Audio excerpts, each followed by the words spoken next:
வணக்கம். திசைகளின் 10 மணி செய்திகள். பிரதமர் அன்வாரின் இந்தோனேசிய பயணம், பிராபோவோவுடன் சந்திப்பு, இரு நாட்டு உறவை வலுப்படுத்தும்.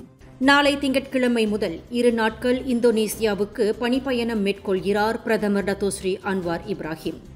இந்தோனேசிய அதிபர் பிராபோவோ சுபியாந்தோவுடன் 13வது ஆண்டு பேச்சுவார்த்தையில் பங்கேற்கும் இப்பயணம் இரு தலைவர்களுக்கும் இடையிலான இவ்வாண்டின் முதல் சந்திப்பாகும். இந்த உயர்மட்ட பேச்சுவார்த்தை வணிகம், பாதுகாப்பு, சுகாதாரம், கல்வி என பல துறைகளில் இரு நாடுகளின் ஒத்துழைப்பை வலுப்படுத்தும் என எதிர்பார்க்கப்படுகிறது. இரு தலைவர்களும் வட்டார, உலகளாவிய முக்கியத்துவம் வாய்ந்த விவகாரங்கள் குறித்து விவாதிப்பார்கள். மேலும் 4 புரிந்துணர்வு ஒப்பந்தங்கள் பரிமாறிக்கொள்ளப்படும். அன்வார் ஆசியான் செயலகத்திற்கும் வருகை புரிந்து 2025 மலேசியாவின் ஆசியான் தலைமை பதவி குறித்த முக்கிய உரையை ஆற்றவுள்ளார். ரஹ்மா மடானி விற்பனை திட்டத்திற்கான நிதி ஒதுக்கீடு 300 மில்லியன் ரிங்கிட்டில் இருந்து 600 மில்லியன் ரிங்கிட்டாக இரட்டிப்பாகியுள்ளது. இந்த அதிரடி அறிவிப்பை பிரதமர் அன்வார் இப்ராஹிம் வெளியிட்ட நிலையில் துணை பிரதமர் டத்தோசரி அஹ்மத் ஜஹீர் ஹமிடி இந்த திட்டம் புறநகர் பகுதிகளுக்கும் விரிவுபடுத்தப்பட வேண்டும் என வலியுறுத்தியுள்ளார். வாழ்க்கை செலவு சுமையால் தவிக்கும் மக்களுக்கு குறைந்த விலையில் அத்தியாவசிய பொருட்கள் கிடைப்பதை இது உறுதி செய்யும் என்றார்.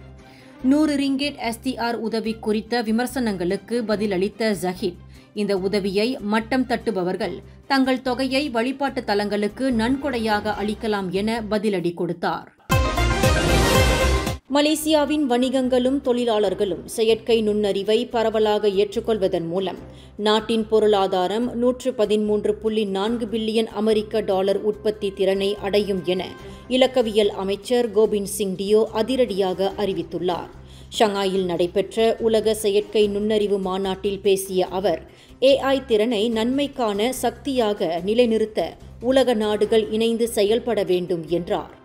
மலேசியா ஏற்கனவே தேசிய செயற்கை நுண்ணறிவு அலுவலகத்தை நிறுவியுள்ளதோடு 2025 ஆசியான் தலைவராக ஆசியான் AI பாதுகாப்பு வலையமைப்பை முன்னெடுத்து வட்டார நாடுகளின் ஒத்துழைப்பை வலுப்படுத்தி வருவதாகவும் அவர் பெருமிதத்துடன் தெரிவித்தார். AI உலகளாவிய வளர்ச்சியை துரிதப்படுத்தும் என்ற அவரது உரை தொழில்நுட்பத்தின் மூலம் சிறந்த எதிர்காலத்திற்கான நம்பிக்கையை தூண்டியுள்ளது. உள்துறை அமைச்சு KDN மலேசிய தன்னார்வ படையான ரேலாவின் பங்கை மிகப்பெரிய அளவில் மாற்றியமைக்க திட்டமிட்டுள்ளது. இனிமேல் ரேலாவின் சேவை பேரழிவுகள், விழாக்கள், போக்குவரத்து கட்டுப்பாடு போன்ற வழக்கமான பணிகளோடு நிற்காமல் நாட்டின் எல்லைப் பகுதிகளில் பாதுகாப்பு பணிகளிலும் ஈடுபட உள்ளதாக அமைச்சர் டத்தோஸ்ரீ சைஃபுடின் நசுத்தியோன் இஸ்மாயில் அறிவித்துள்ளார். காவல்துறை, இராணுவம் போன்ற பாதுகாப்பு படைகளுக்கு துணையாக எல்லைகளுக்கு முந்தைய சோதனை சாவடிகள், தடை செய்யப்பட்ட பகுதிகள் போன்ற இடங்களில் ரேலாவின் பணி விரிவுபடுத்தப்படும். இந்த புதிய பொறுப்புகளுக்கு ஏற்ப ரேலா உறுப்பினர்களுக்கு மேம்படுத்தப்பட்ட பயிற்சிகள் வழங்கப்படும் என்றும் அவர்களின் நலன்களுக்கும் முக்கியத்துவம் அளிக்கப்படும் என்றும் தெரிவிக்கப்பட்டுள்ளது. இன்று மலேசிய தன்னார்வ துறையின் 53வது ஆண்டு விழா டத்தாரான் கூலிமில் சிறப்பாக நடைபெற்றது. இவ்விழாவை அதிகாரப்பூர்வமாக தொடக்கி வைப்பதற்காக அமைச்சர் சைஃபுடின் நசுத்தியோன் வருகையளித்திருந்தார். அவரின் தலைமையுரையில் இவ்வாறு தெரிவித்தார். ஜொஹூர் மக்களை புறக்கணித்து சிங்கப்பூர் கார்களுக்கு மட்டுமே சேவை செய்யும் கார் கழுவும் மையங்களின் உரிமங்கள் ரத்து செய்யப்படும் என மாநில வீட்டு வசதி ஊராட்சித்துறை ஆட்சிக்குழு உறுப்பினர் டத்தோ முகமது ஜஃப்னி முகமது ஷுகோர் அதிரடியாக எச்சரித்துள்ளார்.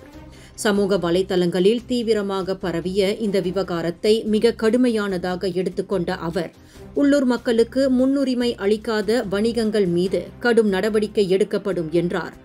லாபத்தை மட்டுமே கருத்தில் கொண்டு வெளிநாட்டவர்களுக்கு மட்டும் சேவை வழங்கும் வணிகங்கள் தங்களது சமூக பொறுப்பையும் கருத்தில் கொள்ள வேண்டும் என அவர் வலியுறுத்தினார்.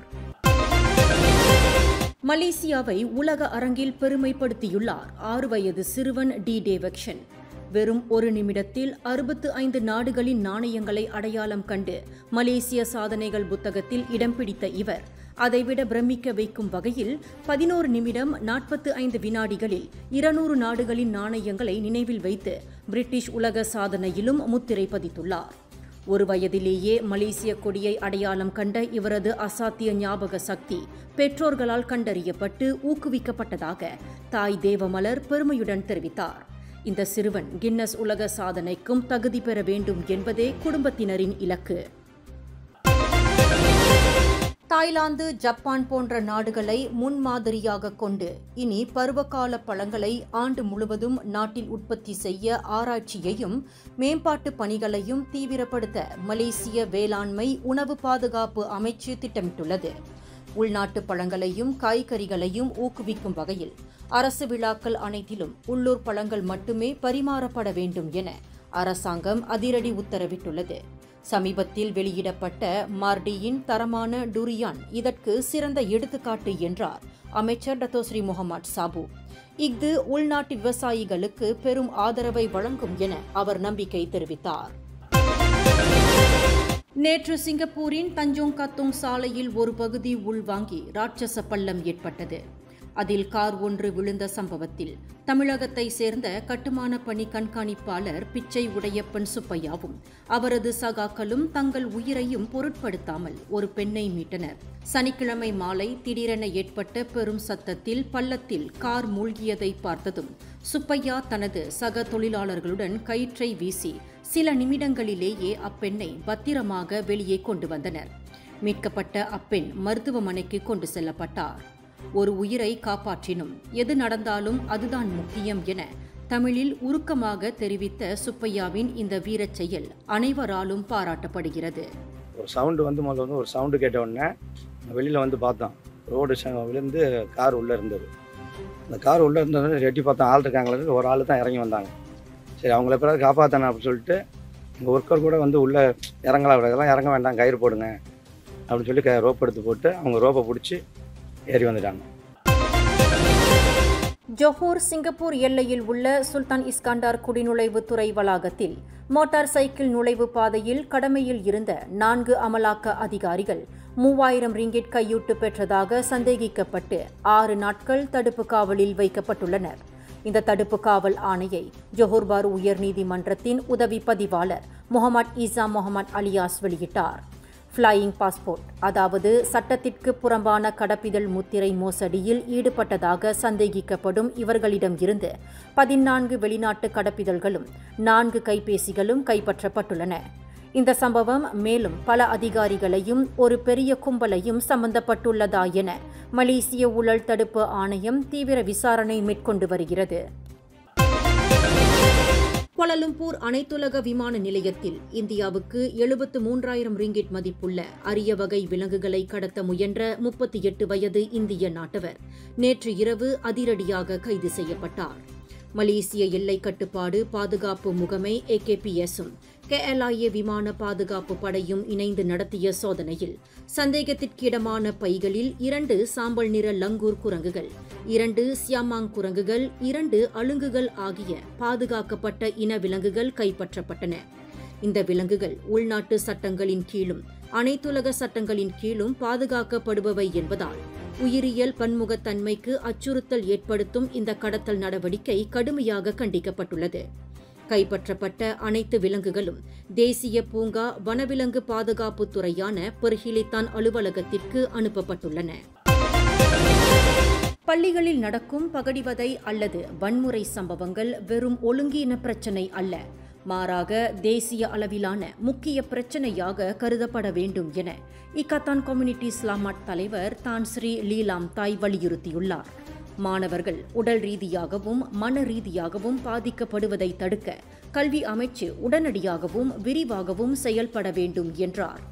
ஆசிரியர்கள், ஆலோசகர்கள், பள்ளி நிர்வாகத்தினர் வன்முறைக்கான தொடக்கநிலை அறிகுறிகளை கண்டறிந்து விரைந்து நடவடிக்கை எடுக்க முயற்சி பெற வேண்டும் என்றும் வெளிப்படைத்தன்மையுடன் புகார் விசாரிக்கப்பட வேண்டும் என்றும் அவர் கோரிக்கை விடுத்துள்ளார். குழந்தைகள் பாதுகாப்பான சூழலில் கல்வி கற்பது அவர்களின் அடிப்படை உரிமை என அவர் சூளுரைத்துள்ளார். உலகத்தர வரிசையில் 2வது இடத்தில் இருக்கும் ஆடவர் இரட்டையர் ஜோடியான ஏரன் சியா சோ வுயிக் இன்று சங்சோவில் நடந்த சீன பொது பூப்பந்து இறுதிப் போட்டியில் இந்தோனேசியாவின் ஃபஜார் அல்ஃபியான் முகமது சோஹிபுல் ஃபிக்ரி ஜோடியிடம் தோல்வியடைந்து 2ஆம் இடத்தை பிடித்தனர். ஒலிம்பிக் விளையாட்டு மைய மைதானத்தில் நடந்த அப்போட்டியில் 15க்கு 21, 14க்கு 21 என்ற கணக்கில் தோல்வியடைந்து இந்த பருவத்தின் 4வது பட்டத்தை வெல்லும் வாய்ப்பை இழந்தனர். எனினும் 2ஆம் இடத்தை பிடித்ததற்காக அவர்களுக்கு $70,000 அமெரிக்க பரிசு கிடைத்தது. மேலும் செய்திகளை தெரிந்து கொள்ள கீழே இருக்கும் பெல் பட்டனை அழுத்துங்கள். உங்கள் மகிழ்ச்சியை வெளிப்படுத்த லைக் மற்றும் ஷேர் செய்யுங்கள். தொடர்ந்து திசைகளோடு இணைந்திருக்க சப்ஸ்கிரைப் செய்யுங்கள்.